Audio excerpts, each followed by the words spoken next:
8টা বেজে গেল, এখনো ঘুম ভাঙেনি আপনাদের ভাবির। কিন্তু আমার তো ভীষণ খিদে লেগেছে। গতকাল রাতে বাচ্চাটা ঠিক মতো কাউকে ঘুমাইতে দেয়নি। কি আর করার, আমাকে কিছু একটা করতে হবে। তাই ফ্রিজ থেকে গরুর মাংস আর সেমাই বের করে রাখলাম। রুটি দিয়ে গরুর গোস্ত, আমার খুবই ফেভারিট। কিন্তু রুটি বানাতে তো পারি না ভাই, কেমনে কি দেখি, তারপরও ট্রাই করে পারি কি। জিনিসপত্রগুলো খুঁজে বের করতে আমার অনেক সময় লেগেছে।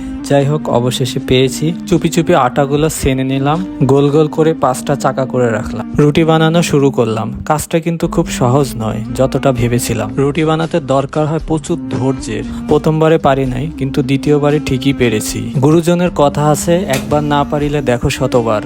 আমি 2বারের চেষ্টা করেই পেরেছি। তবে রুটি ভাজা আরো কঠিন কাজ, আমার দ্বারা কোনোভাবেই সম্ভব হচ্ছে না। কিন্তু আমি তো হাল ছেড়ে দেওয়ার পাত্র নই, কষ্ট করে হলেও বানাইতেই হবে। অনেকেই পুরুষ মানুষের কাজ নয় বলে অবহেলা করবে, কিন্তু আপনি হয়তো জানেন না, আমাদের প্রিয় নবী হযরত মুহাম্মদ সাল্লাল্লাহু আলাইহি সাল্লাম নিজেও যুদ্ধের ময়দান থেকে এসে সংসারের বিভিন্ন কাজে হেল্প করেছেন। কষ্ট করে হলেও আমার স্ত্রীর ঘুম না ভাঙিয়ে আমার প্রিয় খাবার এবং তার সকালের নাস্তা রেডি করে ফেললাম। দস্তরখানার উপর খাবারগুলো খুব সুন্দরভাবে পরিবেশন করলাম।